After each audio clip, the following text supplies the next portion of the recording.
दोस्तों, करीब 64 सालों के बाद में देश में होली और रमज़ान के जुमे की नमाज एक साथ पढ़ रही है। अगर सियासत नहीं होती तो ये कितने सौभाग्य की बात होती, हम समझ सकते हैं। देश के करोड़ों हिंदू और मुसलमान भाई एक साथ अपने त्यौहार मनाते।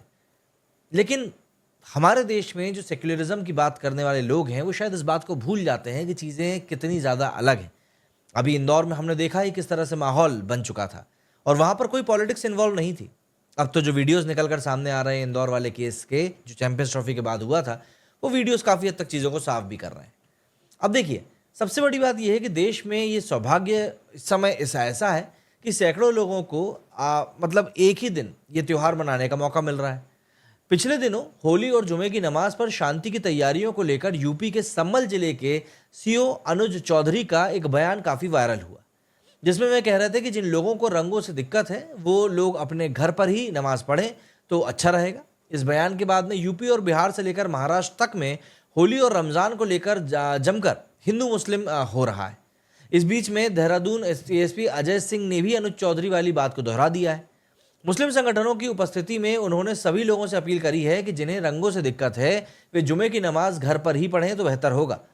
अब ऐसे में सवाल ये है कि क्या इस देश के लोग अभी तक इतने मैच्योर नहीं हुए हैं कि साथ साथ दो धर्मों के त्यौहार को सेलिब्रेट कर सकें, या ये सब कुछ जानबूझकर किया जा रहा है बिहार विधानसभा चुनाव को ध्यान में रखकर। इन्हीं सब चीज़ों को ज़रा समझने की आज के इस वीडियो में हम लोग कोशिश करने वाले हैं। देखिए, होली के साथ रमज़ान के जुमे की नमाज पढ़ना सियासतदानों के लिए एक ऐसा मौका है जो कभी कभी ही आता है। जितना भी इस मौके को वो भुना सकेंगे वो उतना भुनाएंगे। इस पिच पर खेलने वालों में केवल हिंदुवादी राजनीतिक पार्टियां ही नहीं है, बल्कि खुद को धर्मनिरपेक्ष कहने वाले लोगों ने इस पिच पर ज़्यादा चौके छक्के जम के बरसाए हैं। हिंदू और मुसलमानों की शांति समिति की बैठक में संभल पुलिस के सर्किल ऑफिसर अनुज चौधरी ने केवल यही कहा था कि जुमे की नमाज साल में 52 बार पढ़ी जाती है और होली का त्यौहार साल में एक बार आता है। इसलिए जिन मुसलमानों को होली के रंगों से समस्या है वे अपने घरों में उस दिन बाहर ना निकलें या फिर अपने घरों पर ही रहकर जुमे की नमाज अदा करें।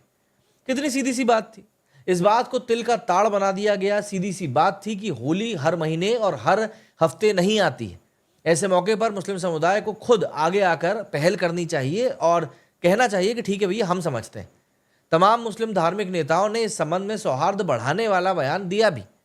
कई क्लैरिक्स ने तो जुमे की नमाज का टाइम भी बदलने की पहल करी, पर सियासत करने वाले तो दोनों ही तरफ बैठे हुए हैं। समाजवादी पार्टी, बहुजन समाज पार्टी, कांग्रेस के नेता उदित राज आदि ने जिस तरह से अनुज चौधरी के खिलाफ बयान देना शुरू कर दिया है, उस बात से जाहिर है कि उसकी प्रतिक्रिया तो होनी ही थी। उत्तर प्रदेश से लेकर बिहार और महाराष्ट्र तक जिस तरह की जहरीली बयानबाजियां शुरू हो चुकी हैं, उससे सबसे ज़्यादा नुकसान उन मुस्लिम धर्मगुरुओं का हुआ है जिन लोगों ने शांति का रास्ता अपनाने की कोशिश करी थी। विपक्ष इसे भारत की धार्मिक स्वतंत्रता और मुसलमानों के खिलाफ इस तरह से बता रहा है कि जो शांतिपूर्ण लोग हैं वो भी रेडिकलाइज हो रहे हैं।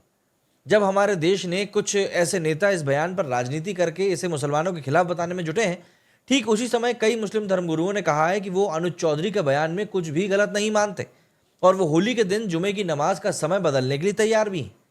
लखनऊ में ईदगाह मस्जिद के इमाम और इस्लामिक सेंटर ऑफ इंडिया के सदर ने ऐलान किया है कि 14 मार्च को जुमे की नमाज दोपहर 12:45 पर नहीं बल्कि 2 बजे पढ़ी जाएगी। अब इससे होता क्या है? इसी संस्था ने देश की दूसरी मस्जिदों से भी अपील करी है कि वे हिंदुओं के साथ अपने भाईचारे को कायम रखते हुए जुमे की नमाज के समय को आगे बढ़ा दें, और ऐसा करने से नमाज के महत्व कम नहीं होगा।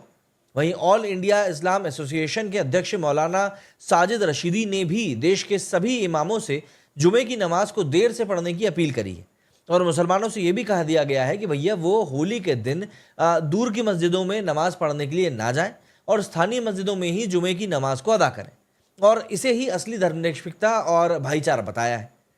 अब सवाल यह है कि क्या वाकई में बिहार चुनाव जो है इस चीज़ के चक्कर में पूरा निशाने पर है? तो देखिए, पॉसिबिलिटी है कि सीओ अनुज चौधरी के बयान को उत्तर प्रदेश के चीफ मिनिस्टर योगी आदित्यनाथ के एंडोर्समेंट के बाद होली और रमज़ान को लेकर ज़बरदस्त बयानबाजी शुरू हुई है। यूपी के एक विधायक ने यहां तक कह दिया कि होली के रंग से अगर दिक्कत है तो मुस्लिम समुदाय को तो उनके लिए अस्पतालों में अलग वार्ड भी बनवाना चाहिए। आखिर जिसका धर्म रंग नहीं बर्दाश्त कर पा रहा, वो हिंदुओं के साथ किस तरह से अस्पताल में इलाज करवाएंगे? ठीक इसी तरह के बयान उत्तर प्रदेश के एक मंत्री रघुराज सिंह का भी निकलकर सामने आया कि जिन लोगों को होली के रंगों से समस्या है वो लोग बुरके की तरह का एक तिरपाल बनवा लें और उसको ओढ़ लें। वहीं बिहार के विधायक ने कहा है कि मुस्लिम लोग उस दिन घर से बाहर ही ना निकले। तो ऐसे में बीजेपी विधायक हरिभूषण ठाकुर बचौल का ये कहना है कि अगर बाहर निकलना ज़रूरी हो तो उन्हें कलेजा बड़ा रखना चाहिए, क्योंकि होली के दौरान कोई रंग लग सकता है और जिसे उन्हें सहन करना पड़ सकता है। उन्होंने आगे कहा कि जुमा साल में 52 बार आता है, लेकिन होली सिर्फ एक बार आती है। मुसलमान रंग गुलाल को बुरा मानते हैं तो उन्हें घर में ही रहना चाहिए। अगर बाहर निकलेंगे तो रंग सहन करने की क्षमता होनी चाहिए। जाहिर है कि इस तरह के बयानों के बाद में अगर थोड़ी भी बवाल की कंडीशन बनती है तो बीजेपी के पक्ष में माहौल तो बनेगा ही बनेगा। जाहिर है कि बिहार में इस साल अक्टूबर और नवंबर तक विधानसभा चुनाव होने हैं। इन चुनावों में राजनीतिक दलों की जो भरपूर कोशिश रहेगी वो ये रहेगी कि वो अपने कोर वोटर्स को इस तरह एकजुट करें ताकि एक वोट भी इधर को उधर ना जाए। जाहिर है कि बीजेपी हो या फिर आरजेडी, दोनों ही अपने अपने कोर वोटर्स के लिए कुछ भी करने के लिए तैयार हैं, चाहे इसके लिए सामाजिक सौहार्द ही क्यों ना खराब हो जाए।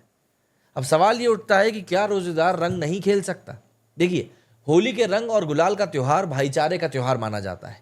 एक दूसरे से गले मिलकर गिले शिकवे दूर करने का त्यौहार माना जाता है। ठीक इसी तरह रमजान भी भाईचारे का त्यौहार है, पर दिक्कत यह है कि हम भाईचारा चाहते ही नहीं है। अगर ऐसा नहीं होता तो रंग और गुलाल लगने पर किसी मुसलमान का रोज़ा नहीं खराब होता। इस देश में क्रिश्चियन लोगों का त्यौहार क्रिसमस जिस धूमधाम से मनाया जाता है, उस तरह से ईद भी मनाई जा सकती है। पर हिंदू मुसलमान अगर एक साथ ईद और होली मनाने लगे तो फिर ऑब्वियस ही बात है, जो लोग इस चीज़ को लेकर राजनीति कर रहे हैं उन्हें समस्या हो जाएगी। दूसरे, इस्लाम की कट्टर परंपराएं भी कुछ ऐसी हैं कि दूसरे धर्म के साथ घुलना मिलना उनको मंजूरी नहीं है।